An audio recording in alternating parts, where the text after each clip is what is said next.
You are now listening to the Low Hanging Fruits podcast. Listener discretion is advised. Chop, chop, chop. Hello, All right. and welcome to a very special episode of Low Hanging Fruits. But us is going to be, well, me, Constance, Bang Bang Duck, and we have a Hello. guest of honor here. Yeah. Hello. Hello. Do you want to introduce yourself? Just sort of say who you are and. Yeah.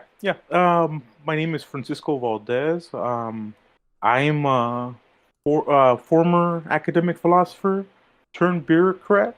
Many such And cases.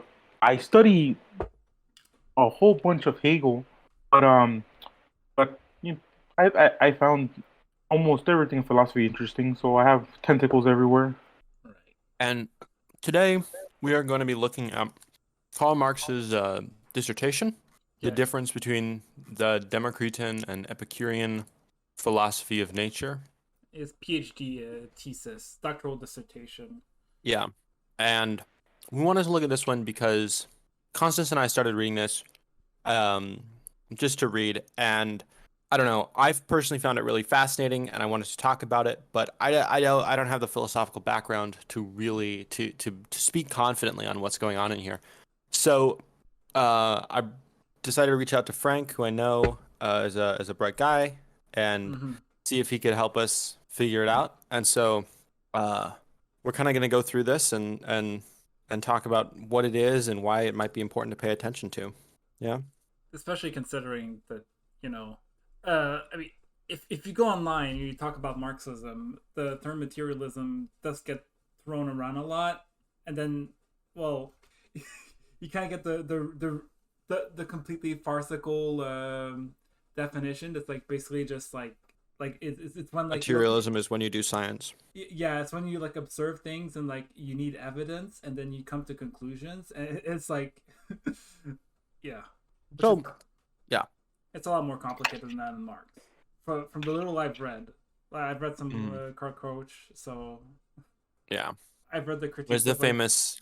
Oh, finish. I've read the critiques of like vulgar Marxism, and what he calls vulgar Marxism, like the Marxism of the Second International, and how like it like seemingly just like rejects philosophy, but then it just like goes at odds with the development of Marxist thought, and kind of shows that it's a Marxism and philosophy is it's a book. Well, no, it's presented like when it's sold in verso, it's like Marxism and philosophy, and then his anti-critique, which is just going back on. But it's an interesting book. But anyways, Like we see the mirror to this materialism in the German idealist, but in Marx's dissertation, we could see how he leaves little breadcrumbs for us to not simply like, oh look, it's Marx breaking away from the German tradition of saying that there's a higher intellect, that there's a higher episteme, but that it's a mirror, because in the foreword he talks about how this is very much tied to the idea that like as people we have control over our lives, but in ways that we don't understand. That a lot of the value of like, oh look, this is how I'm gonna live is placed on almost anything. Oh no, on almost nothing, and that almost nothing is what is what obscures what a lot of the understanding of materialism and immaterialism is. Because I don't know if you're familiar with the new atheist and all that stuff. yeah, I'm very familiar. I mean, me, I've always kind of been an atheist, but it's almost like reflexive, as in like I've never had like any transcendental like experience, and also I just found like fundamentalist Christians annoying. But very early on, I spotted out that new atheists are like they're not very refined. Like it's easy to just like argue against like dumbasses and just think in terms of yes, and I think that's what we see also in the current push against Marxism Hmm. is with a lot of new atheists. Um, but it's because we could functionally say that, oh, look, the brain works this way because of neurons, and those neurons work because of the chemical exchanges happening in the brain. Yeah. But even that is not fully understood because it gives way to an explanation that is just as immaterial as it is material. Hmm. So And I was thinking we could present the sort of the text and then present what's at stake in this discussion, okay, yeah. and then kind of explain some of this vocabulary we've been going over because I don't know. There's plenty of vocabulary that I did not exactly understand in this text, but like I've seen it before, right? Mhm. But I just know it's way out of my league that this will be interesting. So my understanding is that here Marx is discussing is trying to sort of redevelop from uh, like Epicurean physics. He's trying to extract it from a collection of pieces of received knowledge. So he takes a look at uh, like Cicero or Cicero and like all the like witnesses with like their talk yeah. as time like goes by, like gets like more vulgar from like the original sources. But I Mhm. seem to like recall, I think there's like an anecdote in Diogenes Laertius, or however you pronounce it, which is like a sort of like big source in the Greek philosophy or like Roman philosophy, like talks like about, like, for example, uh Plato allegedly wanting to burn like all of like Democritus's books. And we don't, like, unlike other a lot of other philosophers, we really don't have like much, right, from Democritus or like Leucippus or Epicurus. I think we got like a few letters from Epicurus, and that's it. And then like people like disparaging him or like arguing against him. But sometimes we can like get quotations directly from what they were like arguing against, so then we can start to reconstruct. And then we have his Lucretius, is his poem. It was like philosophy written in poem form, if I remember correctly. That's like the best account of like Epicurean philosophy. I think Marx says so as well, that he understands like the physics, unlike Cicero and other people who just like kind of like dismiss it, or just they get like very agitated by the declination of the atom. Which we'll go um into later. oh, yes, about how he about how it's basically breaking the cycle between the Stoics, the Epicureans, and the dogmatist, breaking the cycle of every couple hundred years of like, oh no, this guy is now replying to this guy, now this guy is replying to this guy, but not coming of nothing of substance, because we see that in the foreword actually, when he By the four, do you mean when he talks about like the difference between the Democritus and the Epicurean philosophy in general? Is that what you're talking about? oh yes, yes, Okay, yeah, that yes. was definitely more of a forward, because once I got to the other parts, like, oh, this is a different ball game altogether. Oh yes, yes, it is a very completely different ball game. Into which the stakes are that Marx is giving an account of how the Skeptics and the Stoics have overlooked the Epicureans' actual like prime debate, and about how they dropped the ball on that type of knowledge. Um, In a very similar way to the way that, for example, Marx himself has been distorted and yeah, yes. transformed. Yes, Hmm. exactly. Exactly, because I think we also have to talk about the historic timeline of of of what's going on, because between the Epicurean, Stoics, and Skeptics, there's about a good 700 years of like continued schools and studies of like oh, like people studying them in Rome, and they become the Roman Stoics, Hmm. and then the Skeptics spread out, and then they embraced Christianity early on. You you start to see how like how the ideas that are formed in a modern sense end up evolving a little bit past more than the creator. So it's it's kind of like a fair weather warning about these ideas running away from each other. So Marx is basically And trying to just like go back to the like quote unquote beginning, and trying to pick up the pieces and sort of try to oh yes, clarify because things. in the forward he makes a very strong claim about solving a problem that no one has ever discovered before in It's a ancient Greek philosophy. it's a very bold first paragraph. Oh yes. The form of this treatise would have been on the one hand more strictly scientific, on the other hand, in many of its arguments less pedantic, if its primary purpose had not been that of a doctor's dissertation. I am nevertheless constrained by external reasons to send it to the press in this form. Moreover, I believe that I have solved in it a heretofore unsolved problem in the history of Greek philosophy. That's quite a that's quite a starting. I mean, Marx is cocky, you know. Oh yes, oh yes, and you could just imagine that he handed this to Hegel, Wait, to and Hegel himself? he, I think he was in his defense, Oh and shit! Damn, and and and this, let me see, that's oof. I didn't know what?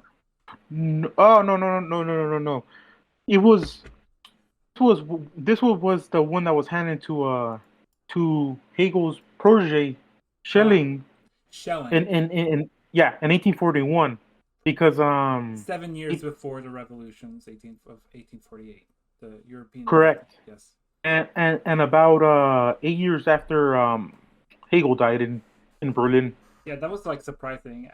You would think that like people would have memed about like Hegel reading his Marx's dissertation if that actually happened. But it makes sense that Well, like yeah. well, we could think of it this way too, that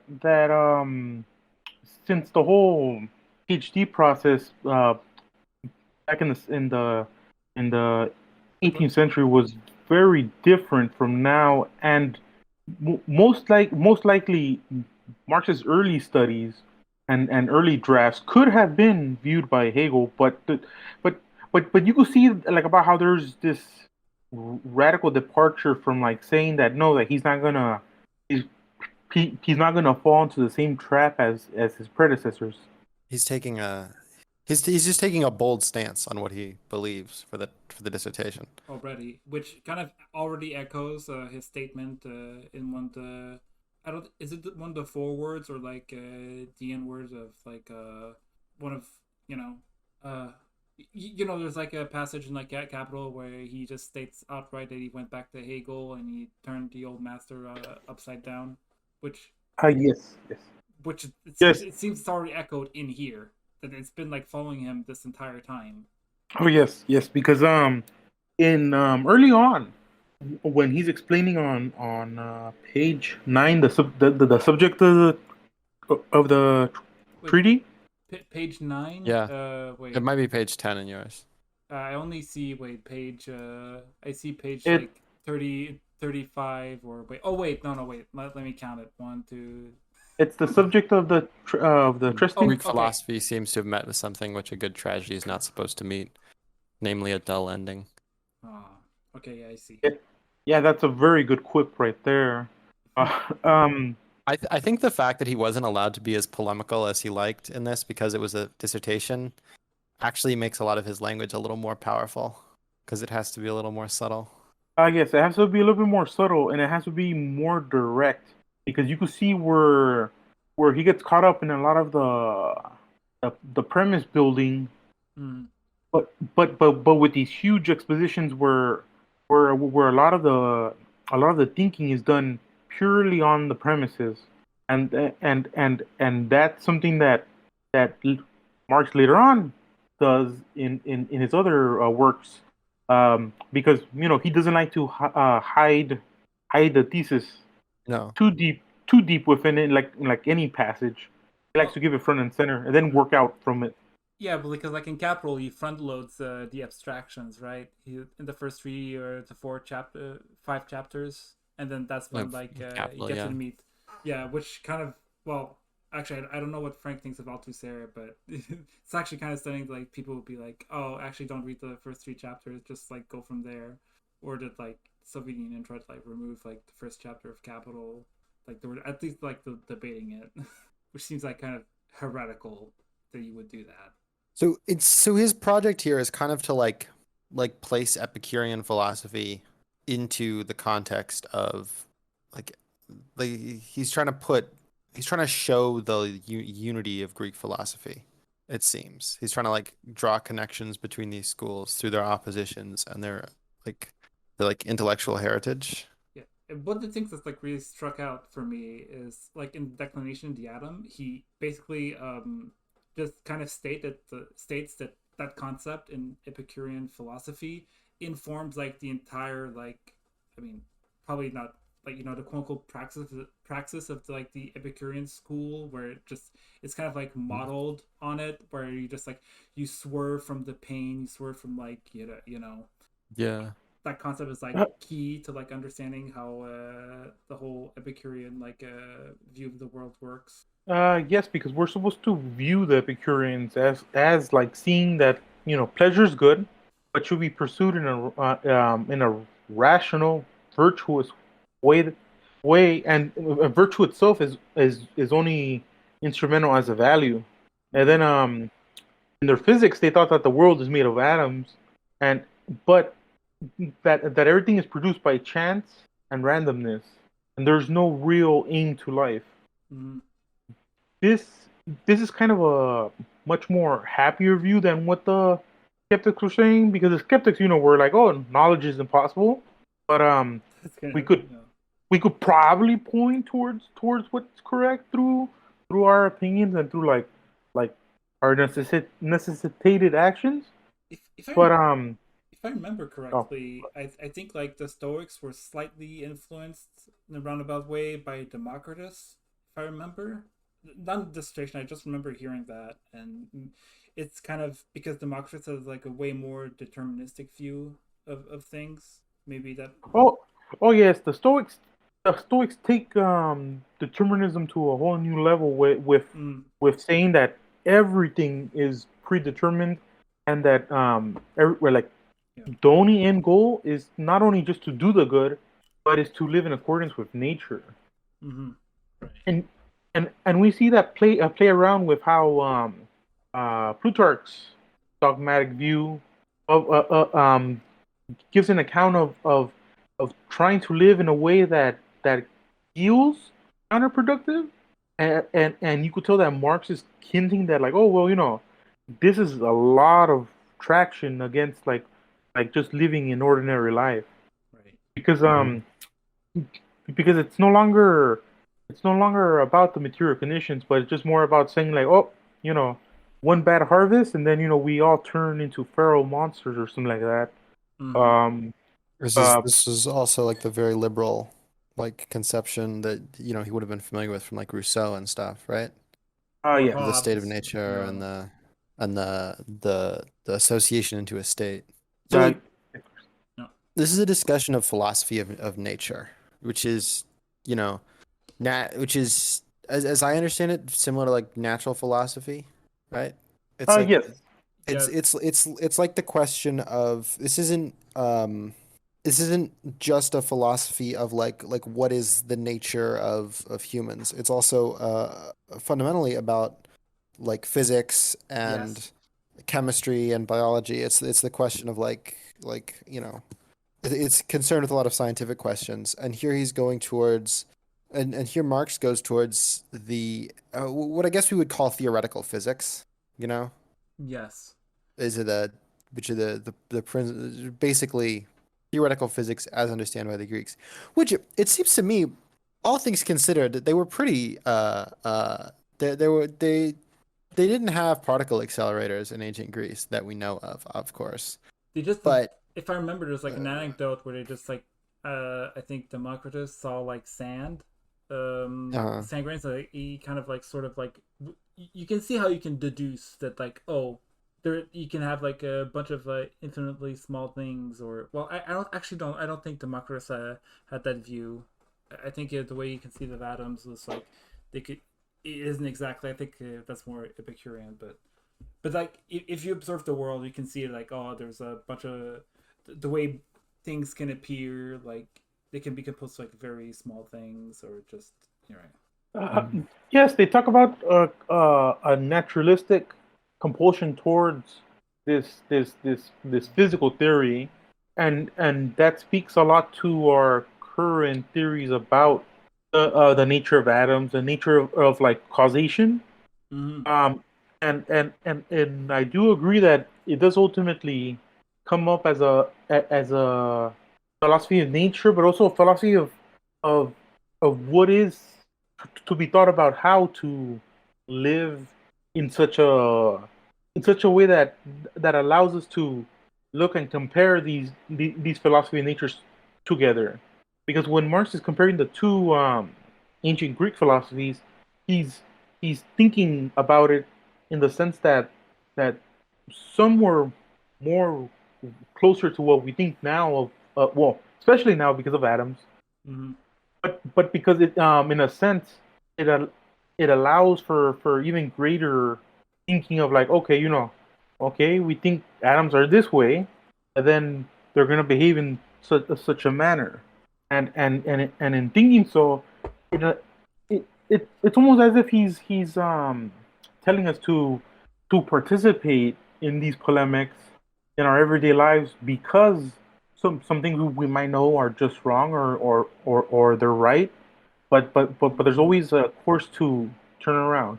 Yeah, And it. one of the things that he quotes here that's so important, because I've been thinking about how Marx thinks about science for a while, and one of those things uh, is this quote he is this thing he's talking. I think he's paraphrasing Epicurus, where he says that, the point isn't to know, the question isn't whether or not we can get like absolute knowledge of existence or not. It's to sort of like understand the world we live in as we live in it, and how to live like that, which I'm not sure I agree that I don't think that's the end of philosophical projects, but it's absolutely a lens that Marx takes and makes incredible use of, you know?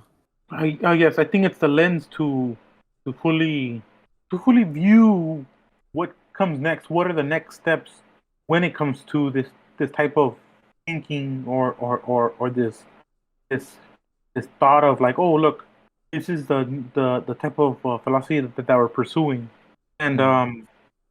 and it provides a valuable insight into how Marx does this throughout his work as a whole. It's one of those good things that like from within the dissertation that he gives is that like it's peppered with stuff that later on he fully develops or he still carries on but doesn't really expand on it. I had like inklings when like reading this. I was like, wait, this is like it sort of like foreshadows when he's gonna talk about value. I feel or like the commodity. There's like language in here that I could like definitely see how like later on his dissertation work was very useful for him to like conceive of it because it's sort of like uh, here I like the language, but I feel like how do I explain this?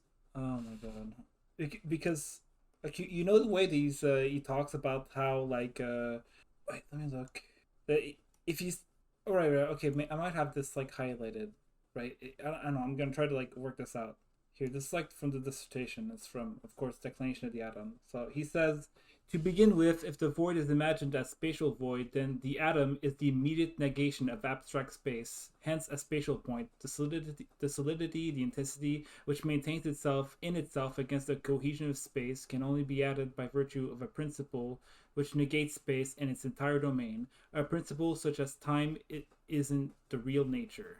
So I don't know how to express it, but when I read that, I'm like, I I, I can't help but think about the. See, I'm stuck. I don't have the vocabulary to fully express what like I feel like I have this intuition that this means quite this means like a lot for like his later development. Um, on page 15, once he starts talking about the like, oh, well, he labels it the difficulties concerning the identity of the Democratian and Epicurean philosophy of nature is that he's comparing Mm-hmm. the here and now to how close did both schools of philosophy get close to talking about the atoms in which we like in the way that we know now, and I think he does that to show us that they were pretty damn close to like, well, this is almost close to what we know now, but that the differences aren't that matter, but it's the similarities that we should be using. Um, he, because he in the same on the same page he asks, a curious and insoluble riddle remains: the two philosophies teach exactly the same science, exactly the same way, but how inconsistent. They stand diametrically opposed in all the concerns about truth, certainty, application of this science, and all that refers to the relationship between thought and reality in general. I say that they stand diametrically opposed, and I shall not try to prove it. They when this move is to is not only like classical dialectical move, but it it's the building blocks for the application of a material of a historical materialism because you Materialist see concept of history, almost, yeah. you see history itself almost as this huge time space where we're just communicating with another different school, but then uh we get some things right, we get some things wrong, and and we keep on carrying that idea. Which is sort of that seems more like Hegel's idealist. So he's Yes, trying to break from this this way of viewing history where it's different schools of thoughts bumping into each other, working each other out logically, and the correct conception sort of comes out ahead. correct. Yes, I think so too. But wouldn't, like, for Marx be he kind of like injects into that the class struggle and just, you know. So He, oh, I think what's this sort of shows like the just to hit back on that point about finding history here is that what's being opened up here is sort of this it kind of reveals like the radical nature of this attempt to reclaim a school of thought that has gone by the wayside and show that like that it had this particularly powerful essence to it because this is something that kind of in that sort of worldview of the development of reason, of the development of philosophy as like reason, mounting upon itself. It's kind of something that shouldn't necessarily happen. Well, Hegel You was know, very dismissive of Epicurus, if I remember correctly, right? it's something that I mean, at least on the vulgar level, it's something that doesn't that you wouldn't necessarily expect to happen. It seems like the structure of what's being done here is already dedicated to like raising this sort of problematic point within. yes, we could start to see the seeds that are being sown about how consciousness is derived, not just like in the manner that Hegel was speaking when he was talking about how how it's about reconciliation, it's about recognition, but rather it's about how these ideas that bounce off each other are met at a time and place that's that we have no control over, but everything else we do. Yeah, I do see that. I, And that's why I think that's why he brings up the skeptics and the Epicureans. Because it's not just, oh look, it's a little bit of both combined into a school of thought. It's basically, look at the things that they're hiding. Well, look at the things that they're holding from themselves, which would prove what they were always looking for. right. But isn't that kind of like reminds me like, what do you think about like this? Because when Marx later on talks about like flipping Hegel upside down, people seem to think like that's like a rejection of like his idealism, right? But isn't that like also like him recognizing that he's kind of like inescapable, but he needs like remedy the mystification Hegel does the dialectic. Yeah, correct. Yes, it's a bit of a misnomer because I think that that in that flipping is that he's taking the He project of the consciousness into the realm of sociability, but in such a way that it skips out that that that mystical side of where the absolute is everything that we're achieving towards. hmm I think here is a good place to to lay out what materialism and idealism mean in kind of a general sense and what they mean in kind of the specific sense that Marx used them. Uh, I have something I might want to read because I was looking through Corch's little booklet, and I found like a Mhm. rather relevant, I think, passage. I don't know. I mean, I can read it, but I think it's rather useful for this. I mean, okay, I'll read it. Quote: It is essential to take it as a constant starting point that Marx and Engels were dialecticians before they were materialists. The sense of their materialism is distorted in a disastrous and irreparable manner if one forgets that Marxist materialism was dialectical from the very beginning. It always remained a historical and dialectical materialism, in contrast with Feuerbach's abstract scientific materialism and all other abstract materialisms, whether earlier or later, bourgeois or vulgar Marxist. In other words, it was a materialism whose theory comprehended the totality of society and history, and whose practice overthrew it. It was therefore possible for philosophy to become a less central component of the socio-historical process for Marx and Engels in the course of their development of materialism that it had seemed at the start. This did in fact occur, but no really dialectical materialist conception of history, certainly not that of Marx and Engels, could cease to regard philosophical ideology or ideology in general as a material component of general socio-historical reality. That is, a real part which had to be grasped in materialist theory and overthrown by a materialist practice. In the thesis on Feuerbach, Marx contrasts his new materialism not only of the philosophical idealism, but just as forcefully to every existing materialism. Similarly, in all their later writings, Marx and Engels emphasize the contrast between their dialectical materialism and the normal, abstract, and undialectical version of materialism.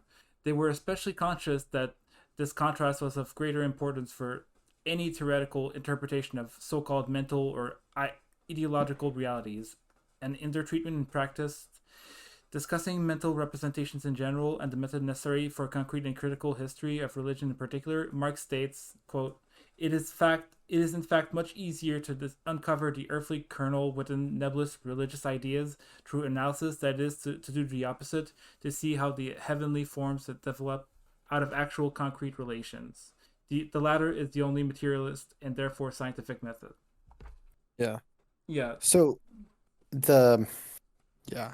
So I yes, it is true. Marx was a dialectician before like a materialist. And I think the strongest evidence for this is that although Engels does at one point, Marx nowhere that I can find just comes out and says like what we would expect from someone who was primarily a materialist, which is consciousness comes from like the function of the brain. You know, consciousness and perspective is secondary to physical processes. I don't think he ever says that anywhere. And I think the reason he doesn't say that is because he doesn't care. Yeah, and I mean, if I remember correctly, in one of the footnotes of chapter 1 in Capital, he directly refers, like when he's talking about like the form of value, he refers directly to Hegel's uh, what do you call it, the dialectic of the slave master, or just like self recognition. Like he refers to that directly, so he had it on his mind to put it in a footnote. Yeah. And one of the reasons why I think this is important to bring up is that a lot of people, especially when talking about Marx, go to sort of what Stalin said, which is like a very 20th century crude idea of like science is when you do math, and when we do science and experiments, like we understand society and we have reason, and like in this moment I'm enlightened. Yeah, I'm enlightened by my own intelligence. I don't rely on And any gods.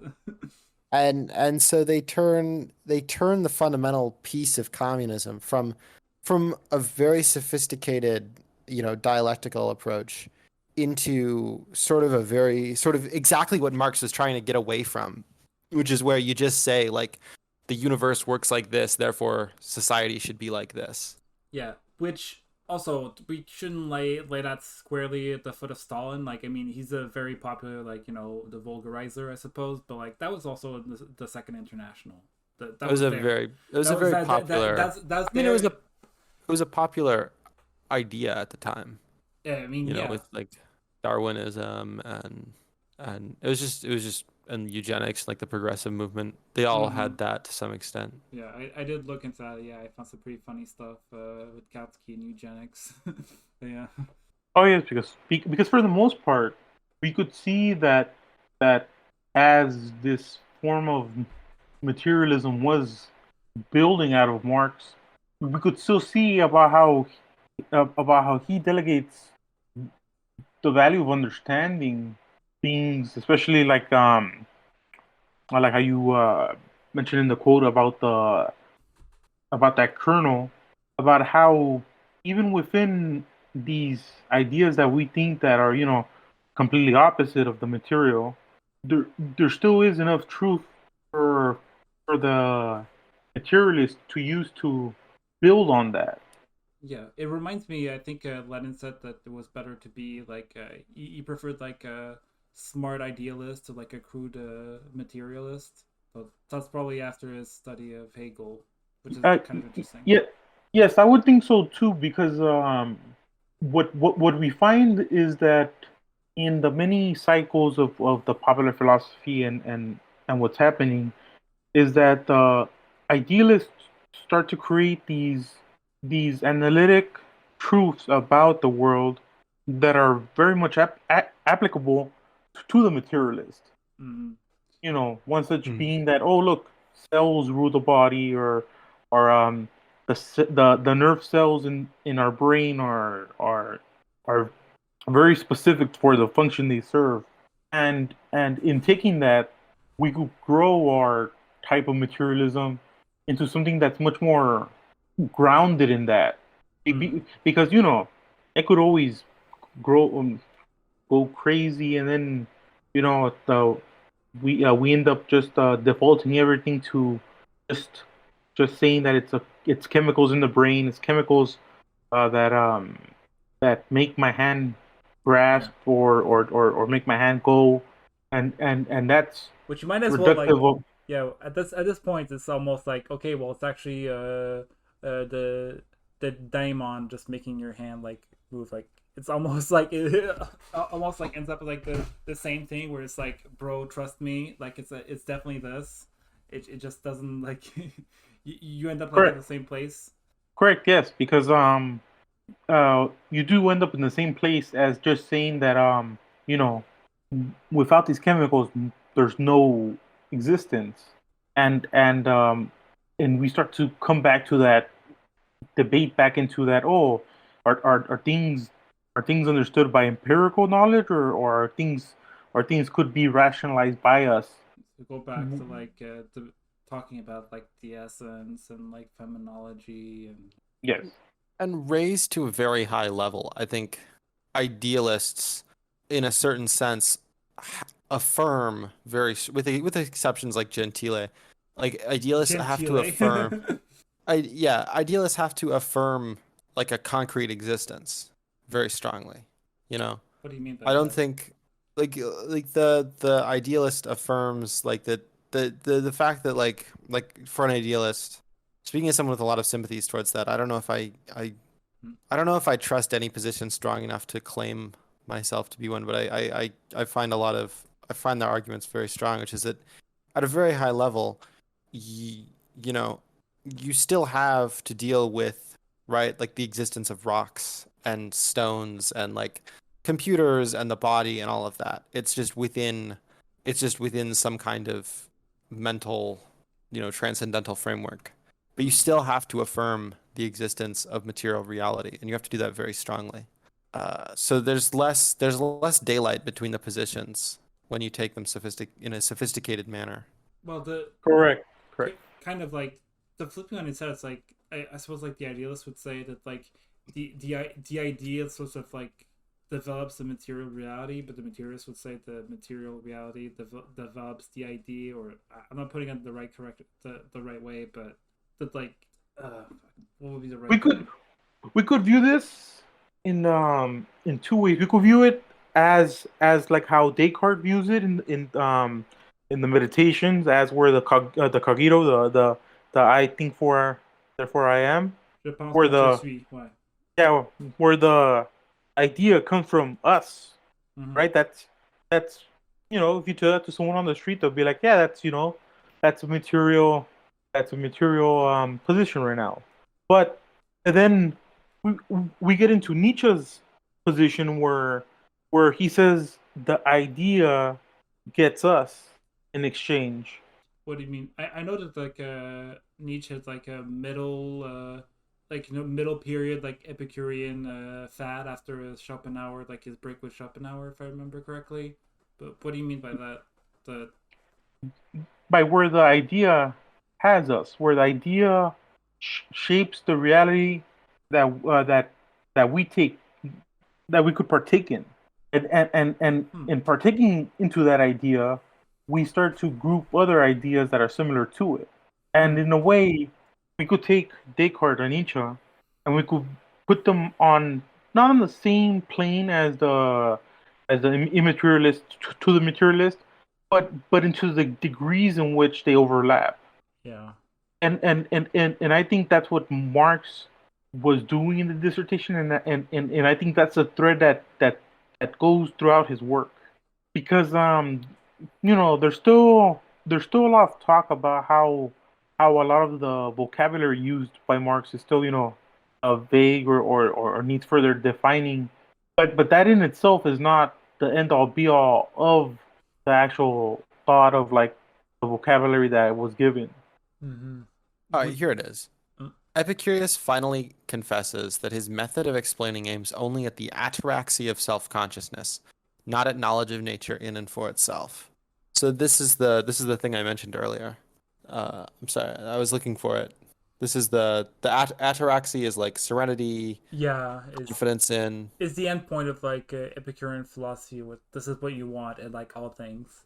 And this strikes me as very important to Marx's approach to these things, where the goal is I would say like the ataraxy of science, if you would, the ataraxy of like objective thought, where he gets the economy the political economy to such a point where you don't have to worry too much about preferences or like Mm-hmm. actors' I was going. views or personal, and you can rely on what is, you don't have to know every little piece. You can rely on what's objectively measurable.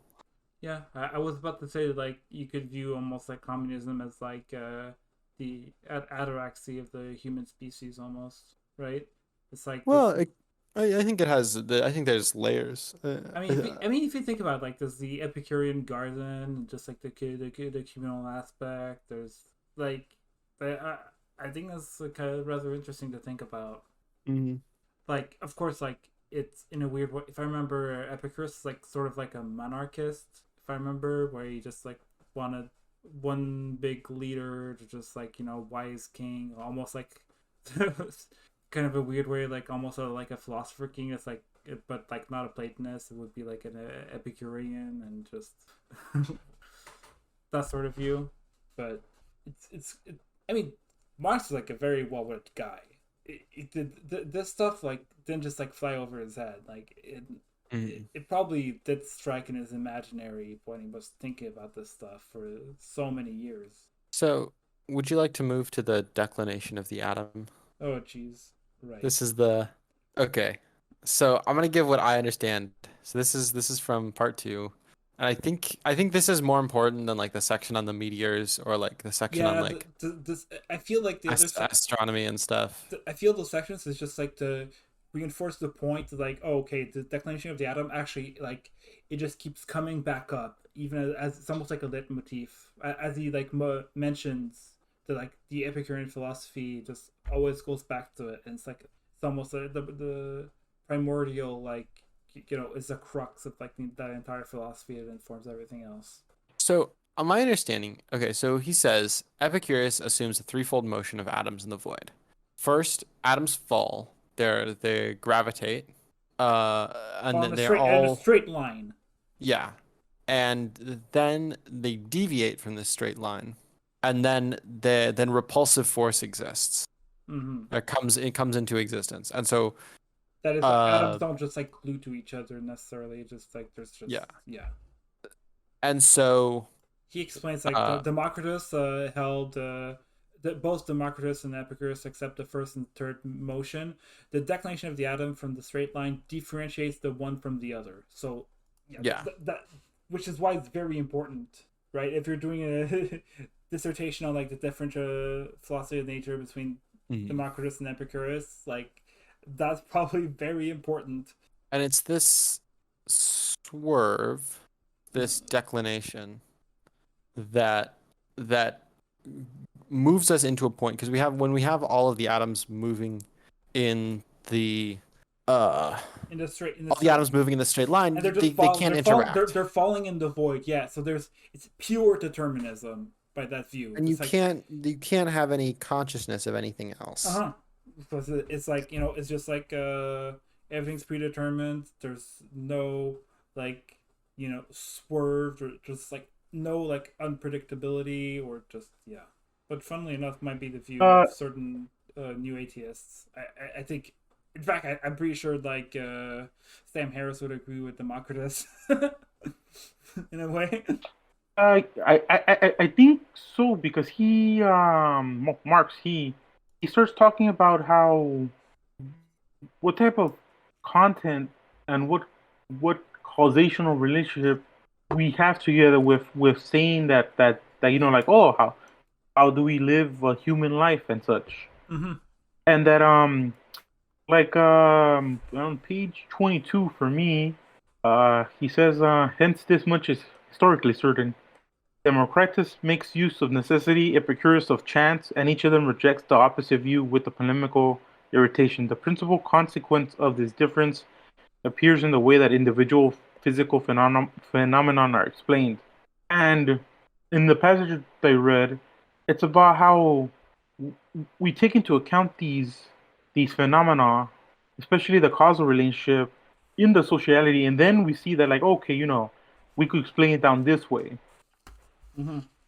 I think that's what Marx was saying, that in viewing the other side's idea with the explanation, it gives us a much more greater understanding of what the overall project was. As he later on says, that the necessity appears in the finite nature as relative necessity, as determinism. Relative necessity can only be deduced from real possibility.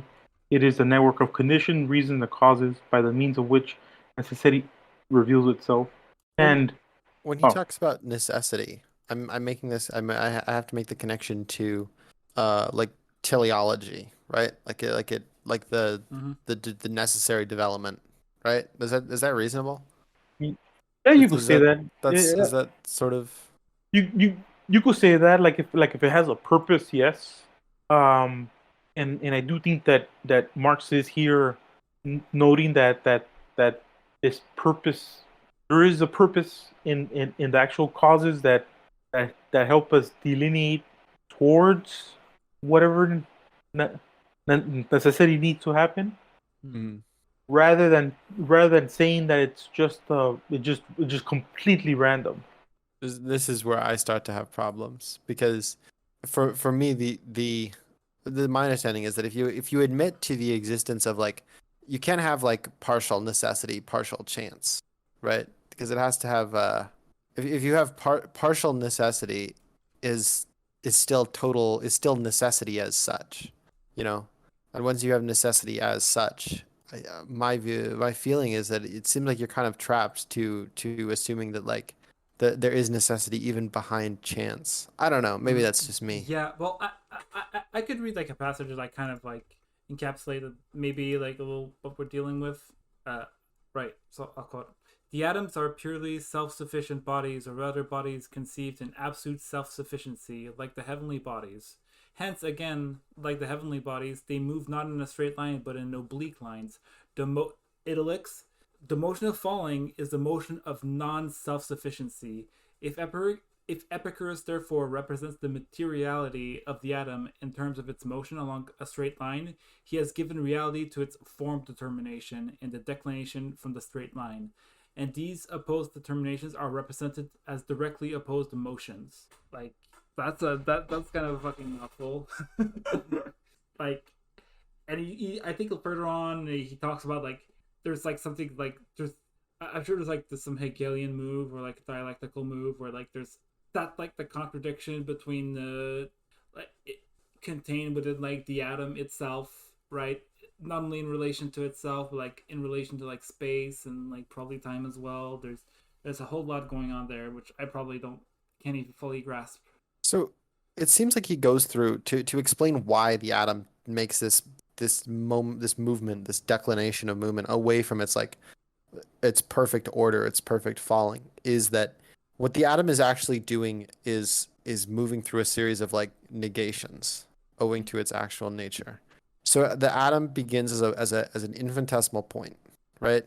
And this negates itself through motion, right?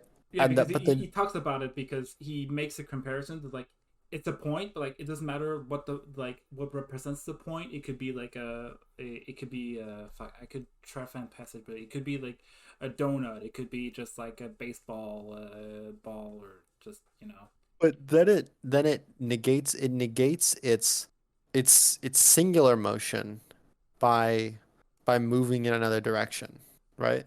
It negates this lineness by moving, and therefore it has to by moving away from lineness and interacting. Yes, it closes off a possibility, yeah. and opens up another one. But and in this lineness, we could see the parallels to the theory that Marx later on develops about the species being. If What do you mean by that? if anything that messes with the species being, and we start to feel alienation from that negation of species being, it's because there's been a derailment of that purpose and of that determination. Because he gives example of back in page 22, if somebody is thirsty and drinks and feels better, who do we assign the chance the chance that the drink itself quench the thirst, or the thirst voluntarily chose the drink to make the person feel better? Right. Put this. Oh shit! I had a thought. Like, could you? Oh yeah, you were talking about species being. Could you say maybe that the quote unquote what you would call like in the Jewish question like civil society, before you like further develop that as like analysis of capitalism, like what he talks about there? Like, could you say like that like civil society like is sort of like some structure that like almost seems like negate the possibility of the quote unquote declination of the atom, or like, but not like I mean as in like in a social system where like the atom is more like the individuals. I don't know if that makes sense, right? Yes. Oh yeah, it makes sense. Like you're basically stuck. You're like you have some sort of like economic determinism like going on, and you're just like there's the swerves are like very they're not non-existent, but they're rather they're either like very like on a very almost like psychological like personal level, or it's just like it depends on like the historical condition and like the organization of the working class and etc. We're almost yes. The class struggle is the swerve of the declination of the atom. Like it's about how like we are confronted with circumstances which appear to be not like us, right? The circumstances the states, wars, society appear to be imposed by a logic which is totally outside of us. However, they're actually the product of things which are very much like us, right? Right. They're actually the direct product of human activity. And so the appearance of you know, the person for himself or herself, right? Or only exists as a result of this declination from society, this turning away from society, Mhm. which is a necessary aspect of for everyone, because if society is directly social, this divide doesn't happen, and the reason for this divide between society and the individual is this specific set of rules about commodity production, Mhm. right? Yeah, commodity. And yeah, I definitely, when I was reading this, I mean, I think I made like the comment like yesterday that was like, I think I got the, what do you mean? Um, I think it was like one of the end of chapters where he makes a comment on Democritus, and I'm like, wait, the way he's talking about Democritus almost like makes me feel like that's how he's going to talk about the quote unquote vulgar economists later on. That like he doesn't like there's something like fundamental he doesn't grasp as compared to like Epicurus. In the same way that the vulgar economists like just don't grasp the value dimension of capitalism. I don't know if that makes sense because the way he talks about them is like three dimensional, but then when you think about it, a commodity as like a three dimensional like aspect. It has like the use value, the value, and then like the exchange value. And the exchange value is like necessary form of appearance, and like it has to do with like the equivalent form, the equivalent like what's on the equivalent form is just embody is like it. I think I had a note. Yeah. All right, right. Yeah, the concrete labor becomes the form under which its opposite, abstract human labor, manifests, and that's when he further goes on, like develops the money form and the universal equivalent. I don't know if I'm making any sense, but I just I can see the connections. I don't know what other connections I could spot if I had the actual like philosophical vocabulary, but there's something there. I feel. Or possibly.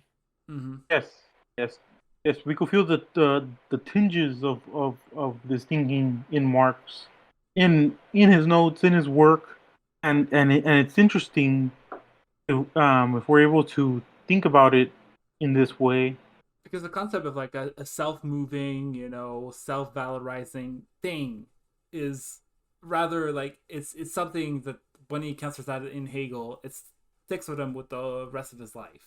You can kind of see how Marx not Marx, how Pistone says of Marx, Mm-hmm. like changes the subject of history from the proletariat to capital itself, you know, Mm-hmm. because as a result of this, because the self-developing, autonomous unit within human society is the movement of capitals, or can be read as the movement of capitals. Mm-hmm. I know there's like some people I think more autonomist or like humanists don't very much like that reading because it seems to like remove all agency, which in a way, interestingly, maybe this goes back to this doctoral dissertation. The question of like liberty and freedom and like what happens in the context of like the declination of the atom. So all it's very complex. It's all there, I feel. And it's also worth noting that just when you say that capital is the center, is like the subject of history, that doesn't necessarily mean capital is not like a blind, unconscious object. It only appears that way because of this alienation effect. Mm-hmm. In And fact, it's it in fact requires it's it the requires composite of repulsion. like conscious human activity, Mm-hmm. right? On the part of like the proletariat is a form of capital. Mm-hmm. Is The proletariat is the proletariat because it is it's variable capital if I remember right. variable capital. Yeah. Yeah, and fixed capital Uh-huh. requires a group of people to come into existence to represent it. Yeah. You know, so fixed capital is the sort of the form of the interests of the bourgeois. So just because someone says that like capital is the centerpiece of history doesn't mean that like human activity no longer exists. Doesn't mean that humans are empty from it. Right. And it's how to put this. It's well yeah, okay, that's what I wanted to say.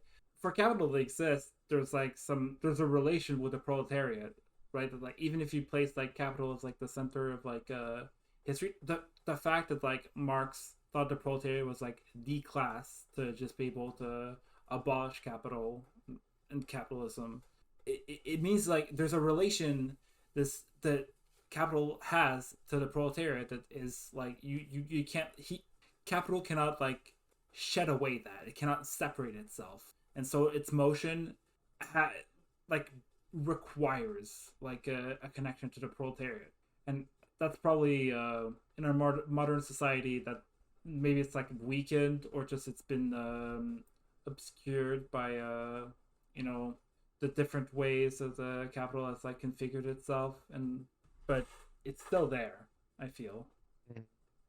Oh, is Frank here? Yes. Okay, yeah. I'm just making sure. I mean, if I remember correctly, right? Because like, and I suppose like there's we're talking about capital. There's also like the dichotomy between dead and living labor. So when like Marx is like capital is dead labor, that vampire like only lives by sucking living labor and lives the more labor it sucks.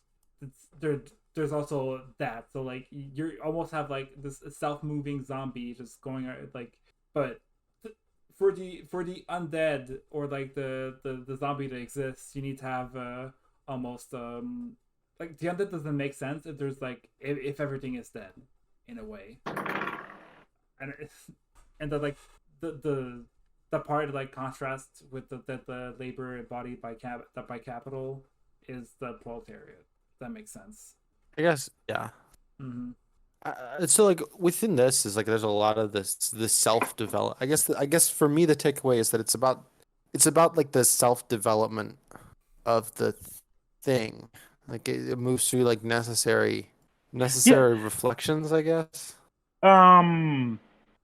Necessary appearances and like reflections of those appearances. And it seems like this really underlines the way Marx thinks about the world and about society. Yes, I think so too. Because in page 23, when he talks about the once again, Epicurus stands directly opposed to Democritus. Chance for him is a reality which only has the value of possibility. Abstract possibility, however, is the direct antipode of real possibility. The latter is restricted within sharp boundaries as in intellect. The former is unbounded as is the imagination. Real possibility seeks to explain the necessity and reality of its object. Abstract possibility is not interested in the object which is explained, but in the subject which does the explaining. The object need only be possible, conceivable that which is abstractly possible, which can be conceived, constitutes no obstacle to the thinking subject, no limit, no stumbling block. Whether this possibility is also real is irrelevant, since here the interest does not extend to the object as object. So we start to see the object this, as it is for the subject, because like the subject object, if you think about it grammatically, right? Yeah. Yes. This is starting to look like when people talk about like fiat currency or like money. Mm. You know, they bring up the fact that they bring up the fact that it's just, oh look, it's just paper. You know, yes, it is just paper, but there's real abstract possibility built into that paper. Mm-hmm. That like if you set it on fire, it doesn't matter as the possibility extended to the object, but it matters into the possibilities that were closed off to the person who just set fire to a bunch of money. And to be honest, like from like the point is like the fiat money is just there to to just like embody, right, the oh wait, I'm trying not because previously it required a certain agreements between states were necessary in order for money to hold its value, right? Yeah, right. Previously, and so presently, the gold standard, like there was like some sort of like concrete labor in there, right? And that concrete labor became the I guess you would say the necessary form of appearance of like the abstract labor of like but I think it's just more that formally presently you can now Like it's no longer necessary Yes, of course it's no for longer countries to have this united backing, because they can all be backed either through like US dollars, through the modern debt system, or through some other system, you know? Yeah. So, Oh yes. which is like really funny that like there's like gold bug Marxists, when I'm fairly sure that's definitely not necessary in theory at all. The point is, you have like some universal equivalent that's there just to embody abstract human labor. Yes, Yeah. yes, yeah, that really helps out in my analogy, because here Marx was making the distinction that Epicurean, well, especially the Epicureans are like, you know, chaos and whatever, but they're like chaos and whatever. But the thing is that we still hold objects and the possibility of the causes of other objects to the same manner that we hold anything else, especially real possibility.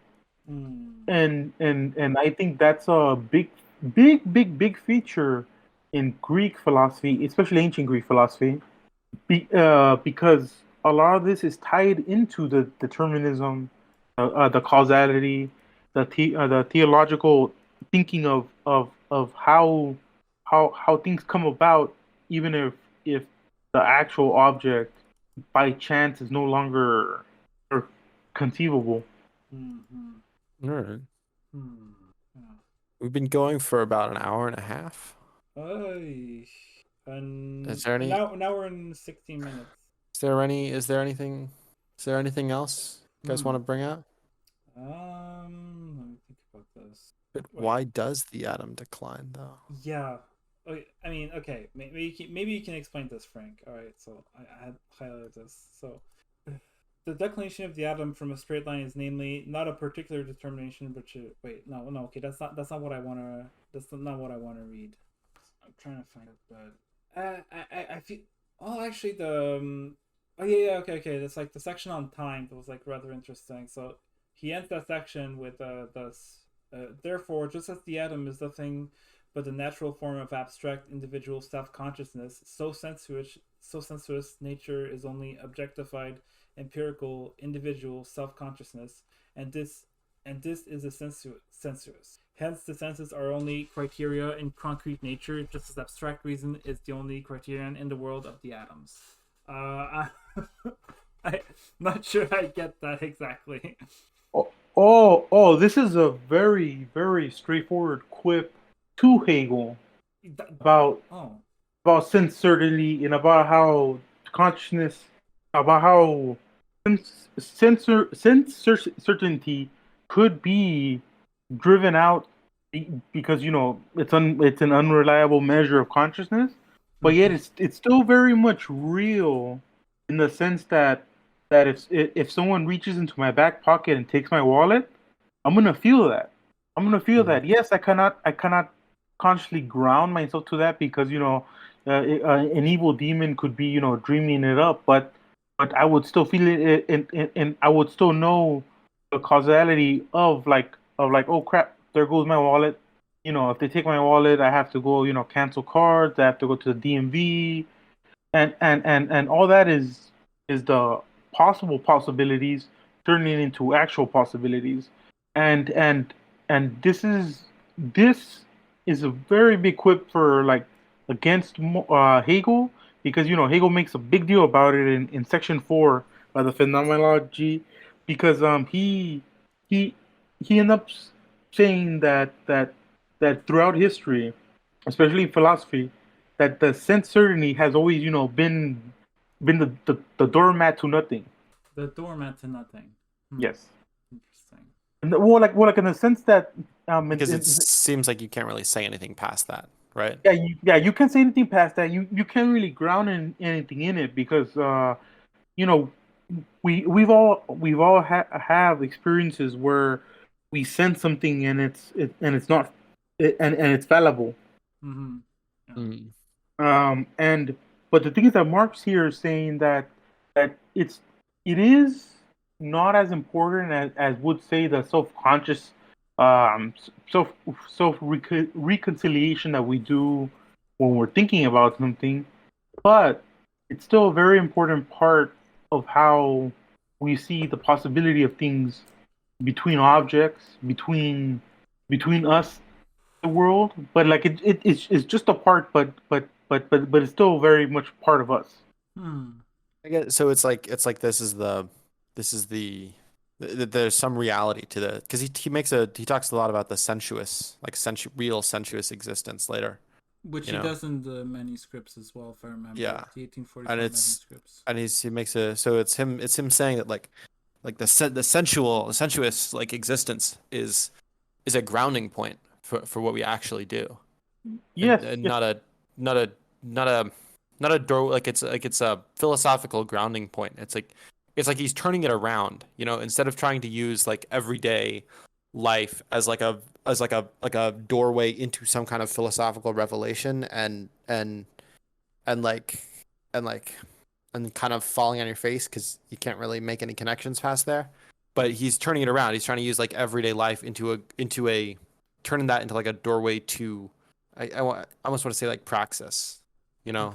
Yeah, I was about to say it feels like that view of the world definitely seems to match with his later political conceptions, or just I don't know. yeah, this Thank you very much. is... Anything else? Or Ah, no, probably not. No, I just, I mean, perhaps maybe the last thing is just, well, it's, well, I haven't like read Hegel, but like I think the only thing I read was like the section I think on the phenomenology about the dialectic between being and nothing, and what I got out of that is that being and nothing seems to almost be the same, and so like all you can really like you want to like pay attention to is the becoming, and wouldn't that be like a bit what Marx is talking about in the atom, in a way? Yes, because in that section Hegel is talking to the skeptics Mm-hmm. about how, well, because the skeptics are like, we can't know anything, the world is fake, and in it Hegel's setting up the argument that you could still say, we cannot know anything, and yet we still have things to analyze and piece together. Right. um, in this piece, we see Marx going through the same similar fashion, addressing not only the skeptics, but also the much more transparent and permeable takes of the Epicureans, because the Epicureans also believe that knowledge can be attained most of the time, but not all the time, and this is an argument to bolster that fact. Right. that we can't know we may not be able to know everything, but we can know something. Yes. Yeah. No, which makes All right. sense because, like, I don't think. Well, I guess Puston calls it like worldview Marxism or something, where it's just it's not, it doesn't necessarily to be as like super vulgar as like so like the like materialism is when you have like you is when you observe things in the world and you reason it out and you have evidence and just it's not that, but like it feels like the way Marx approaches things is like he might try to have like a view of the whole society, but when you think about it, he keeps his claim like relatively like he doesn't. It's like a limited claim. Yeah, you won't like. Can you imagine like going to like the psychology of like people who just exchange commodities or whatever? He eclipses that completely, right? Because that never getting out of that. He makes very limited claims that sort of like abstract from a lot of this. And And just even like the question of what communism is not really like it's not about like ending greed or even Yeah. like even taking it very strictly, it's not even about ending like poverty. It's not about ending Yeah. like deprivation or iniquity or anything like that. It's like a very particular, a very particular thing. Yeah, it doesn't necessarily imply that just like, well, I suppose like full communism, like like higher phase implies like post scarcity, but like the dictators for the proletariat, like even like lower phase, like there's still worries about like scarcity in a way, but at the very least, like enough that you're well, depending on like how, when you're moving to like higher phase, you still need to have like some things like regulated by some input of labor time. But say so. All right. Yeah. Well, if that's it, I guess we're gonna call it here. Thank you so much for being on, Frank. Thank you so much. Hope our questions weren't too stupid. No. Thank you. You can always have me back on whenever. Absolutely. Right, Absolutely. So this was next time we have a big philosophical question. Yeah. So this was Absolutely, chat. Low Hanging Fruits podcast. Signing out. Yeah. See you around.